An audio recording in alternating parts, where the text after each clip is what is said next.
In Greek mythology, there was one time when it was really the best of times. Everything was best. There was absolutely nothing wrong. Everybody was happy, happy. There was no sadness because people didn't know what sadness was. People didn't know what disappointment was. There were no negative feelings at all. Everybody was good. Everybody was happy. There was no evil in the world. Everything was good. That was the time. And in those times, there was no fire in the world. Fire was there only in heavens. And then the news leaked to these guys and they said, wow, there is something called fire up there. I believe you can cook food with that. And when you cook food, it's so delicious. And I believe with fire, you can keep yourself warm. So these two Greek guys went up and stole the fire and brought it down. The gods were angry. They said, you steal fire? We have to punish you. So they sent a beautiful girl, a very, very beautiful girl called Pandora with a box and told the human beings, you must not open this box. But you know how humans are? They're so curious. They opened the box. And the thing which came out first was sadness. It went and entered one man's heart. Out came jealousy. It went and entered another man's heart. Out came suspicion. It went and entered the third person's heart. All negative things came out of the box and people became what we are today. So much of evil entered the world. And then the Greeks pleaded to gods and said, please, we did a mistake.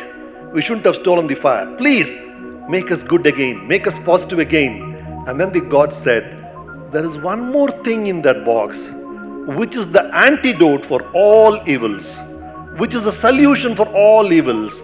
And the last thing in that box is hope. And hope came out. So that was the thing. Whenever things are bad, there is always a hope. Whenever you think everything is dark, there is a tunnel of light waiting somewhere. There is a hope somewhere. And that is what you're trying to say.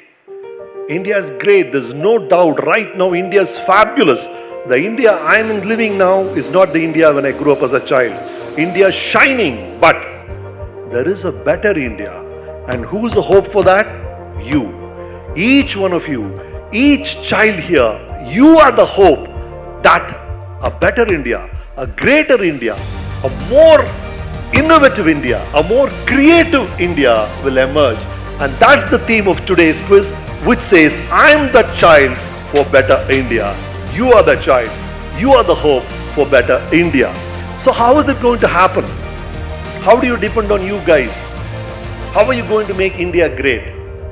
Since it's a quiz contest, I thought let's go back into the 5 basic questions, 5 or 6 basic questions we all ask to make you the hope for better India. What is the first question? It starts with who, right? The first question is who. So the question you should ask is, who am I?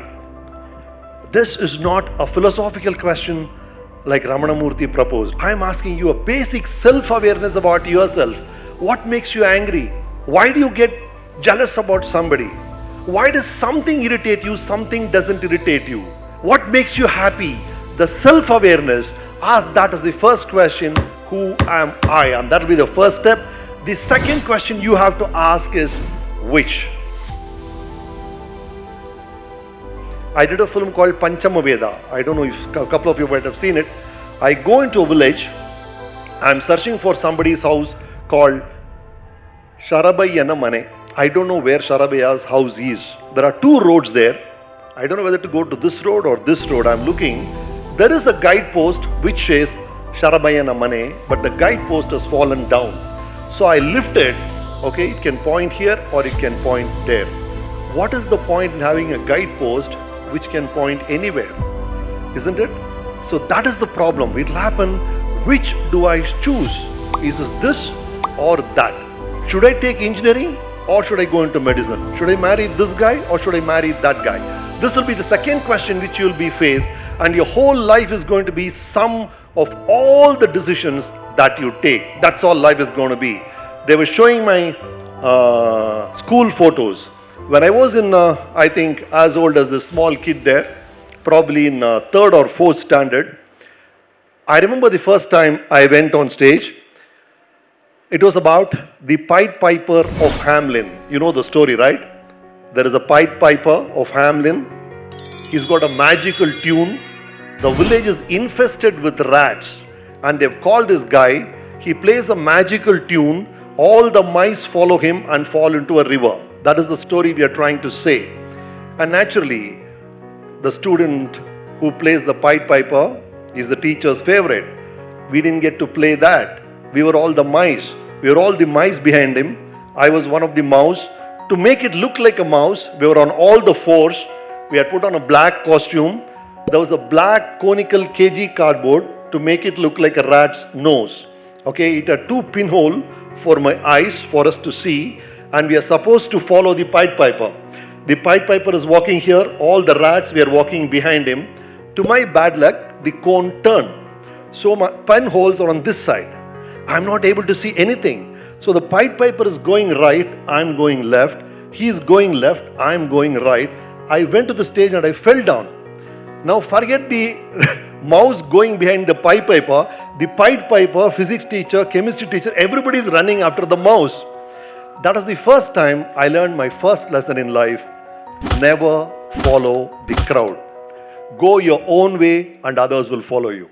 Never do things only because others are doing it. That's the surefire to hell.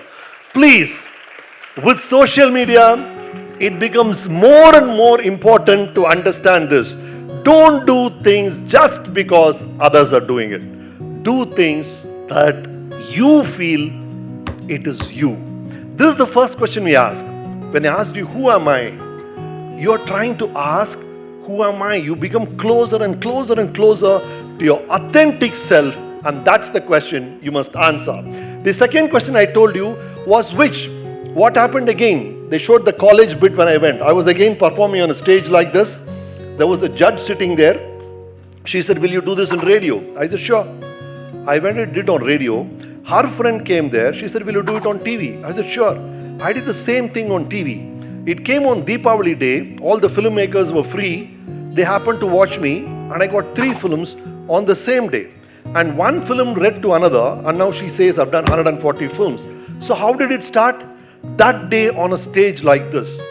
This is how it happens. This is how life happens. Somebody notices you somewhere, they give you an opportunity, and then you do it perfectly. That's the trick. The first opportunity is going to be out of luck. It's called a lucky break. But then the rest of your life is going to be purely by what is called responsible conduct that you can be relied upon. And this is how life builds up, decision after decision. So the second question I told you is which? That or this? When you choose one, and then whatever opportunity you get in that line, be more and more responsible so that more opportunities open for you. And that's the second question you answer. The third question is why? Why, right? That's the third question you ask. See, I keep telling this story everywhere. A man was walking on the footpath. He sees 2 people walking on the other side. One guy is digging a hole in the mud. The second guy is putting the mud and closing it. They walk 10 feet. Again, this guy digs the hole. The second guy closes the hole. This man got wild. He said, what are you guys trying to do? He says, sir, we are 3 people working. One fellow has to dig the hole. The second fellow has to put the mango seed. The third fellow has to close the hole. Today, the second fellow is on leave, but we are doing our work. Does it make sense? If the idea is to grow a mango tree and the person who's to put the seed is absent, you still continue your work? What kind of idiocy is that? That is what happens. When you don't question why you're doing something. Why am I going to school? Why am I going to college? Whatever the question is, what is this education for? Fine, I get a job, then I make a career, then you keep questioning. You ask why and finally realize what exactly you have to do. I told you about the guidepost, right? Which doesn't have a foundation. The why will be the foundation. When you're confused between two things, you don't know what to do.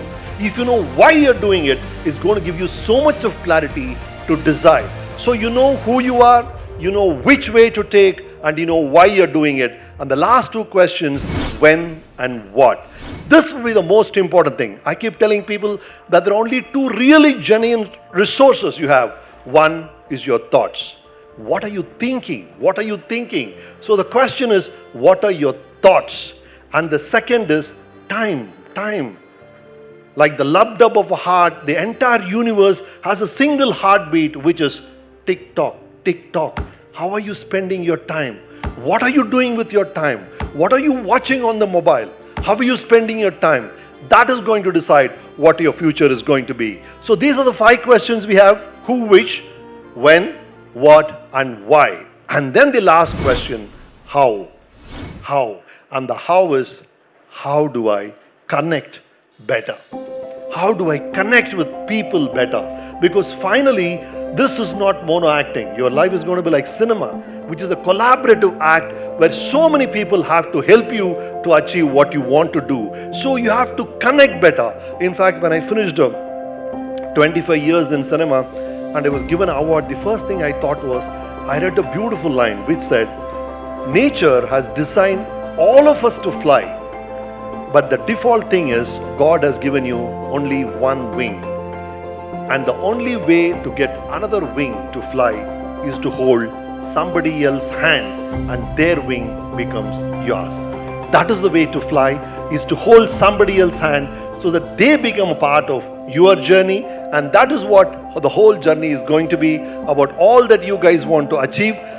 I thought, since it was a quiz, and since I'm meeting bright youngsters, I should tell you the 5 important questions that you need in life. When I was of your age, I still remember I went to a competition like this. We were all very young. We were all in 6th and 7th. The teacher comes and gives each of us a map of India. And then she said, tear it into pieces. We tore it into pieces. Then she said, put it back. It's crazy. When you're young, you don't know where is Kanyakumari, you don't know where is Kashmir. We don't know how to put it. And then she says, idiots, behind every map I had made a drawing. It was a stick figure of a kid with a face, 2 legs, 2 hands. Can you put that back? That we could do very easily. It's very easy. 1 face, 2 hands, 2 legs. We did it. The figure was perfect. You turn it around and India was perfect. And she said, when you are okay, India will be okay. That's all it's about. Finally, a better India, whatever you're trying to say, is just a better me and a better you. That's all India is about. It's about each one of us. I like the opening line in the tribute that you paid. I've been telling this from a long time. Whoever you are, there is a better person inside you, and you have to drag him or her out. And whatever you're doing, whatever job you're doing, there is a better way to do it. And we have to find that and do it every day. Better it every day. That's what it's all about. And that is the trick for a better India. Let's all try to be a better version of ourselves.